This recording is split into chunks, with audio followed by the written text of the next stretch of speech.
Olá, seja bem-vindo ao canal Teofilosofando. Eu sou o pastor Valdenir Duarte e quero meditar com você no Salmo de número 24 para mais um amanhecer com Deus. A terra e tudo o que nela há são do Senhor. O mundo e todos os seus habitantes lhe pertencem, pois sobre os mares ele edificou os alicerces da terra e sobre as profundezas do oceano a estabeleceu. Quem pode subir o monte do Senhor? Quem pode permanecer em seu santo lugar? Somente os que têm as mãos puras e o coração limpo, que não se entregam aos ídolos e não juram em falso. Eles receberão a bênção do Senhor e a justiça do Deus de sua salvação. São esses os que te buscam e adoram em tua presença, ó Deus de Jacó. Abram-se portões da cidade, abram-se antigos portais, para que entre o Rei da Glória. Quem é o Rei da Glória? O Senhor forte e poderoso, o Senhor invencível nas batalhas. Abram-se portões da cidade, abram-se antigos portais, para que entre o Rei da Glória. Quem é o Rei da Glória? O Senhor dos exércitos, ele é o Rei da Glória. Este belo salmo, queridos, que nós lemos, é um salmo em que não há razão para duvidar que o título que o atribui a Davi seja correto. Uma porção do salmo, versículos 3 a 6, apresenta uma forte similaridade com o salmo 15, versículos 1 a 5. E, sem dúvida, o salmo 24, ele foi composto pelo mesmo autor do salmo 15, salmo este que nós não temos dúvida que foi escrito por Davi. A ocasião em que o salmo foi escrito, foi produzido, não é identificada. Todavia, pelo seu conteúdo, é muito provável que ele foi escrito em uma ocasião pública de grande festividade, de grande solenidade. Provavelmente na remoção da arca em seu lugar designado em Jerusalém, onde deveria habitar permanentemente. Nós observamos que o salmo apresenta uma entrada solene de Yahvé, por assim dizer, no lugar de sua morada permanente, como registra os versículos 7 ao 10 do salmo 24, do salmo que nós lemos. Este lugar, porém, não poderia ser o templo por duas razões óbvias.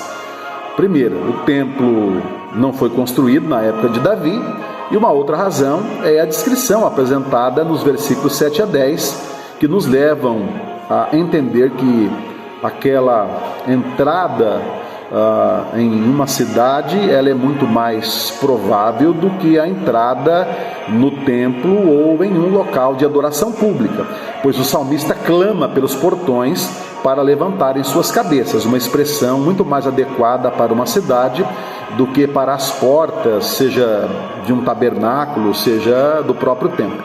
Portanto, de acordo com essa visão, nenhuma ocasião parece ser mais apropriada do que aquela da remoção da arca da casa de Obed-Edom para a cidade de Davi ou para Jerusalém, o que está descrito no segundo livro do profeta Samuel, no capítulo 6, nos versículos 12 a 17.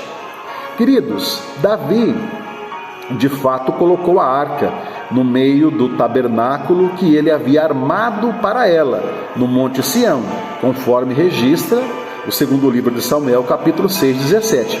Mas a referência particular do salmo parece ser antes a entrada da arca na cidade do que no próprio tabernáculo. É muito provável que o salmo 24 tenha sido escrito para ser cantado enquanto a procissão se aproximava da cidade onde a arca estava destinada a permanecer, e a ocasião do transporte da arca ao monte sagrado onde deveria habitar pode ter sugerido a indagação do salmista.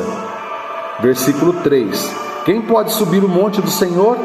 Versículo 4: quem pode permanecer em seu santo lugar? Somente os que têm as mãos puras e o coração limpo, que não se entregaram aos ídolos e não juram em falso.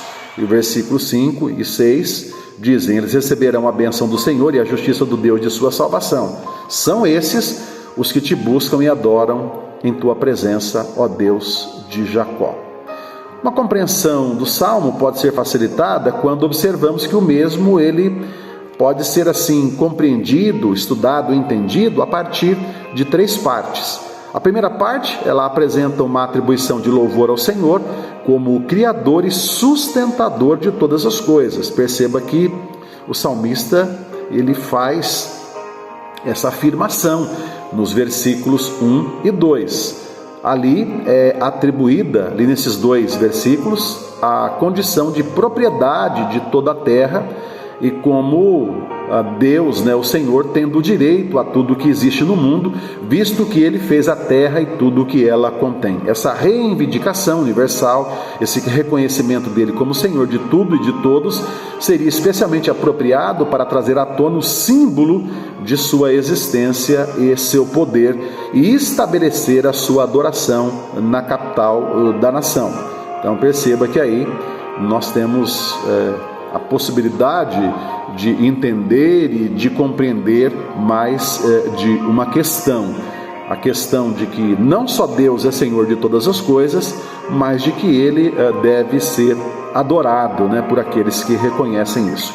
Uma outra parte apresenta uma indagação de quem poderia subir ao monte do Senhor e permanecer em seu lugar santo, e quem seria considerado digno de se envolver em sua adoração e, na verdade, ser considerado seu amigo. Especialmente os versículos 3 a 6 tratam disto. Essa porção do Salmo, ela está de acordo, principalmente lá com os versículos 1 a 5 do Salmo 15. E a indagação e a resposta seriam especialmente apropriadas a uma ocasião como aquela em que o Salmo parece ter sido composto. Ao afirmar a reivindicação de Deus e o domínio universal, versículo 1 e 2, e ao introduzir os símbolos de seu poder no lugar onde ele deveria ser reconhecido e adorado, versículos 7 a 10 do Salmo 24, nada poderia ser mais adequado que a questão de quem teria as qualificações para adorar diante dele, isto é, quem seria considerado seu amigo. O essencial aqui, queridos, é afirmar que o requisito apresentado para ser amigo de Deus, conforme Davi nos mostra nos versículos 1 a 5 do Salmo 15, é a pureza de coração e vida. Ou seja, questões essenciais para a evidência de piedade em cada uma das dispensações que são assim destacadas na Bíblia, a saber, a patriarcal, a mosaica e a cristã. Em todos esses momentos, digamos assim, dessa apresentação de Deus ao povo, às pessoas, é requerido daqueles que querem adorá-lo, daqueles que querem ser seus amigos, que eles cultivem uma vida de piedade, tendo aí mãos limpas, coração puro, uma vida reta diante dele, digamos assim, para ficar mais claro e específico. Uma terceira parte do Salmo, que também nos leva a facilitar a compreensão dele como um todo, apresenta uma canção responsiva na entrada da procissão com a arca na cidade. E consiste essa terceira parte em 2 estrofes a serem cantadas, ao que parece, por coros responsivos. Nós sabemos que esse processo de envolvimento com Deus, com o Senhor, de adoração a Ele, como nós dizemos, ele geralmente vem mesclado não só da oração, não só da leitura da palavra, não só da meditação dela, mas também de louvores, de cânticos que nós entoamos a Ele. E esse salmo, o Salmo 24, especialmente ali nos versículos 7 ao 8, nós temos aí o chamado aos portões, para levantarem suas cabeças, para que o Rei da Glória possa entrar. Nós encontramos ali a pergunta: quem é esse Rei da Glória? E nos é respondido que esse Rei da Glória é o Senhor poderoso aí na batalha. Nós temos assim essa percepção do povo nesse momento, que Deus é aquele que está sobre tudo, sobre todos, porque Ele tem o direito, e que Ele, sem dúvida alguma, também está presente nos embates, nas lutas, nas batalhas do dia a dia, sendo aí soberano, sendo o Senhor. Uma segunda estrofe, versículos 9 e 10, nós temos a repetição, Nós temos de novo esse chamado aos portões para levantarem as suas cabeças, para que possa entrar ali o Rei da Glória, E há a indagação de quem é o Rei da Glória, e a resposta, né? O Senhor dos Exércitos, Ele é o Rei da Glória. Ou seja, o Senhor, Ele está presente nessa percepção e compreensão do salmista, do povo de Deus, que o Senhor, Ele é alguém presente em todos os momentos das nossas vidas, até porque Ele é o Senhor da criação, Ele é o Senhor sobre tudo e sobre todos. E nós que estamos debaixo deste senhorio, debaixo desta soberania do Senhor, nós precisamos, evidentemente, ao longo da nossa caminhada de vida, se queremos, se pretendemos ter uma relação de amizade com Ele, nós precisamos cultivar um coração limpo, nós precisamos cultivar uma pureza de mãos. Ou seja, isso aponta, evidentemente, nessa leitura judaica, em que o coração seria a sede, o centro dos pensamentos, para um cultivo de uma consciência pura, e quando ele aponta para as mãos limpas, uma caminhada de vida em que nós realmente fazemos aquilo que é o correto, aquilo que é o justo, não só para nós, mas para todos aqueles com que nós vivemos e convivemos, porque uma consciência pura e ações retas, justas, honestas, na percepção judaica, levam o indivíduo a tornar-se aí amigo do Senhor, desde que ele também devote a sua adoração, o seu culto a Ele e somente a Ele, porque só o Senhor é Deus. Quando nós olhamos o bojo completo, das Sagradas Escrituras. Este salmo, sem dúvida alguma, quando nós o lemos hoje, ele é um convite a esse reconhecimento do poderio, da soberania do Senhor sobre todas as coisas, e também ele nos mostra um chamamento a nós que nos colocamos sobre esse senhorio para vivermos uma vida de consciência tranquila e de pureza nas nossas ações.